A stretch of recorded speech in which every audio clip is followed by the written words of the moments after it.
नौजवानों की नुमाइंदगी के लिए टाइम देना एक अच्छी खुशाइंद बात है और अब वक्त आ गया है कि नौजवान खुद बैठ के अपने फैसले करें। जनाब स्पीकर, किसी कौम का जो मुस्तकबिल होता है उसका दारोमदार जो होता है वो होता है उसके नौजवानों पर, और यकीनन हमारे कौम के लिए हमारे नौजवानों ने कई कुर्बानियाँ दी हैं, जानी कुर्बानियाँ दी हैं, स्ट्रगल्स किए हैं, और साथ साथ जो हमारा बुज़ुर्ग तबका है उन्हें चाहिए कि वो अपने नौजवानों की जो तालीम के हवाले से कुछ करें, उनके फ्यूचर के हवाले से कुछ करें, उनके जो कौमी वफादात हैं उसको हिफाजत करें। और अगर हम इस चीज़ को नहीं करते तो मैं समझता हूँ कि ये इस बात की अलामत है कि हम एक डूबते हुए कौम की तरफ जा रहे हैं। जनाब स्पीकर, हमारा जो पॉपुलेशन है आज का पाकिस्तान का 64% 30 साल से कम नौजवानों पर मुश्तमिल है। कल रात मैं जब पीएचडीपी पढ़ रहा था और जितने भी हमारे मंसूबे थे गवर्नमेंट के हिसाब से, मुझे बहुत अफसोस हुआ कि मौजूदा हुकूमत ने नौजवानों के लिए कोई पॉलिसीज़ की मरतब नहीं की है। पूरे पीएचडीपी में उन्होंने सिर्फ लैपटॉप प्रोजेक्ट्स रखे हैं, जो कि मैं समझता हूँ कि हुकूमत की कारदगी ऐसी है जैसे कि वो साहिल के ऊपर खड़े होकर रेत की दीवारें बना रहे हैं। जनाब स्पीकर, एक तरफ अगर हमारे नौजवान तबका जो है वो मायूस होकर दहशतगर्द तंजीमों की तरफ बढ़ रही है, तो दूसरी जानिब हमारे मुल्क में जो मंशियात का प्रॉब्लम है उससे हम नहीं लिपट रहे। एक रिपोर्ट के मुताबिक 90% लोग, हमारे 90 लाख लोग हमारे मुल्क में ख़ास करके नौजवान मंशियात का इस्तेमाल करते हैं, और इस मसले के लिए हमें निपटने के लिए पाकिस्तान को ना तो हमारे पास कोई प्लान है और ना ही पॉलिसी।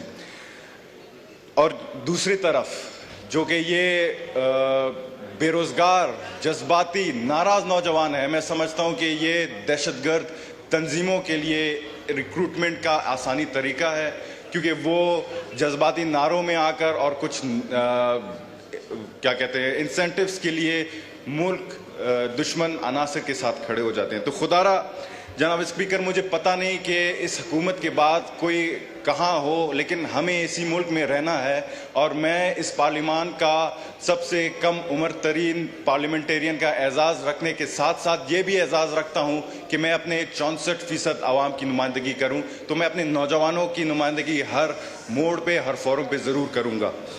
जनाब स्पीकर, यूथ जो है हमारे पास एक ऐसा वेपन है, आप कह लें एक ऐसा सरमाया है जिसको हम यूटिलाइज़ कर सकते हैं, लेकिन अगर हम करना नहीं चाहते तो हम कह लें कि हम टाइम बॉम्ब के साथ खेल रहे हैं। यूथ प्रोग्राम्स को तश्कील देनी चाहिए थी, सूबों से मिलकर बुनियादी तालीम पर, इब्तदाई तालीम पर काम करनी चाहिए थी, मुख्तलिफ शहरों को IT सिटी का दर्जा देना चाहिए था ताकि हमारे यूथ टेक्नोलॉजी के हवाले से इंगेज हों।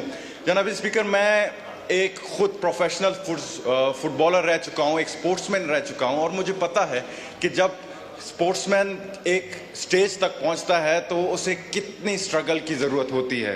लेकिन अफसोस के साथ कहना पड़ रहा है कि इस बजट में स्पोर्ट्स जैसे बुनियादी शोबों को हुकूमत ने मुकम्मल नज़रअंदाज कर दिया है, और बजाय कि वो रिवायती तौर पर कुछ रखते उन्होंने कुछ नहीं रखा। तो लिहाजा इस पर गौर करें कि prime minister youth sports initiatives होनी चाहिए थी, स्पोर्ट्स स्कॉलरशिप पे काम करना चाहिए था, स्किल डेवलपमेंट में काम करनी चाहिए थी।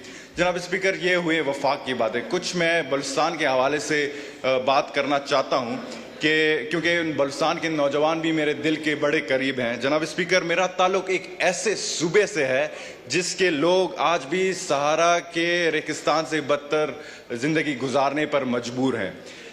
मैं यहाँ किसी का शिकायत करने नहीं आया जनाब स्पीकर, लेकिन अगर हम हकीकत को तस्लीम नहीं करेंगे, हकीकत को आगे नहीं दिखाएंगे, तो हमें हमारी जो ज़मीर है वो मलामत करती है। जनाब स्पीकर, गुज़िश्ता 20 सालों में हमारे सूबे और मुल्क में दहशतगर्द हमलों की वजह से कई हज़ारों जानों की कुर्बानी हुई है, ज़ाये हुए हैं, जिनमें हमारे सिक्योरिटी फोर्सेस हैं, जिनमें हमारे स्कॉलर्स हैं, लेबर्स हैं, स्टूडेंट्स हैं, स्पोर्ट्समैन हैं।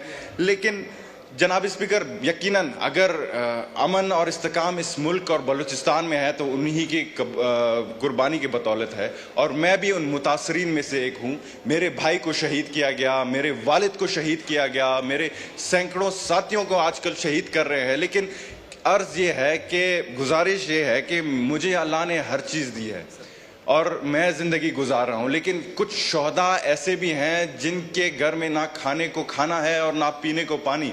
अर्ज़ ये है कि जैसे डिफेंस के फंड्स को इंक्रीज़ किया गया है इस बजट में, जो कि खुश आइंद बात है और करनी चाहिए, उसी तरह हमारे शोहदा के लवाकिन के लिए कोटा रखना चाहिए, जिनमें उनको इब्तिदाई तालीम के मरात मिलें, उनको मुलाजमत के मौके मिले या दूसरे जो माली इमदाद है वो मिले।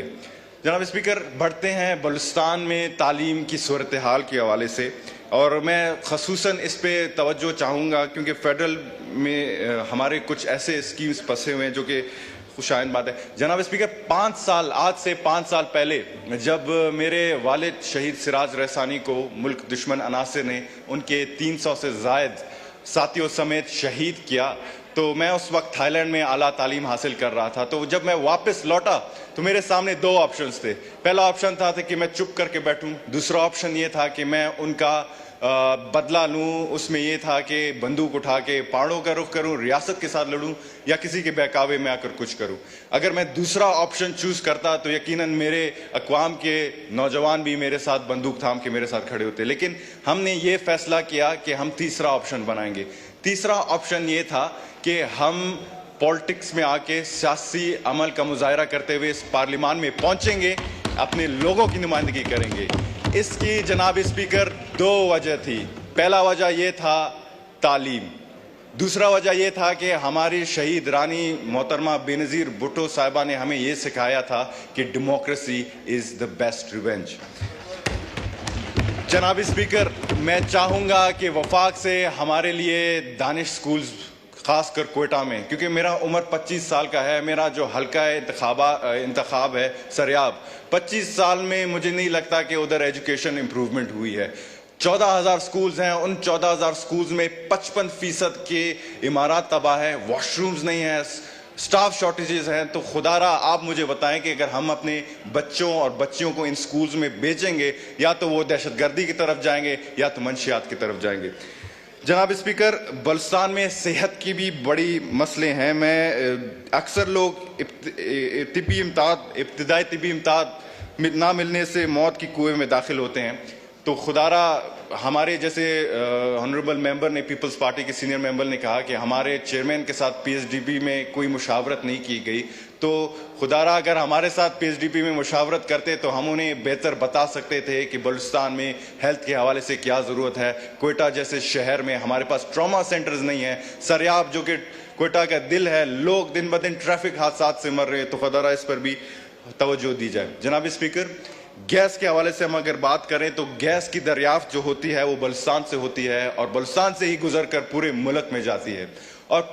और यकीनन हमारा जो माशी पहिया है मुल्क का वो हमारे ही गैस से चलता है। लेकिन अफसोस से कहना पड़ रहा है कि कोयटा जैसे शहर में, सरियाब जो कि कोयटा का दिल है, मेरा घर भी वहाँ है, आज भी लोग लकड़ी जला के खाना पकाते हैं। दूसरी अगर हम बात करें जो हमारा ज़रात है उस पर हमारा बहुत ज़्यादा डिपेंडेंसी है, और पानी की किल्लत की वजह से हमारा जो ज़रूरियात है वो पूरी नहीं हो रही। और दूसरी तरफ कच्ची केनाल मंसूबों समेत दूसरे प्रोजेक्ट्स जो हैं उन पर काम ना होने से हमारा ज़रात तबाही की तरफ जा रही है। और रही सही दूसरी कसर, वो तो बिजली पूरा कर रही है कि बिजली हमारे 24 घंटे में सिर्फ 2 से 3 घंटे हैं। तो लिहाजा इस गैस और बिजली के समंदर के चंद कतरों पर हमारे भी हक तस्लीम किया जाए। जनाब स्पीकर, मैं वाइंड अप कर रहा हूँ। आखिर में मैं 2 रिक्वेस्ट वफाक से करूँगा क्योंकि मेरा ये पहला टाइम है वफाक में। सबसे पहले ये है कि बलूचिस्तान के मसले को आप समझें दिलचस्पी के साथ। हम यहाँ भीख मांगने नहीं आए वफाक में, हम अपना यहाँ हक मांगने आए हैं, और हम जानते हैं कि हक को हक की तरह कैसे मांगते हैं। जनाब स्पीकर, जो बलूचिस्तान का मसला है इंटरलिंक्ड है, इंटेंगल्ड है, ख्वाह वो यूथ के हवाले से हो, लॉ एंड ऑर्डर सिचुएशन हो, इंफ्रास्ट्रक्चर हो, एजुकेशन हो, लेकिन ये सब एक तरफ लीड कर रही हैं जो कि है करप्शन।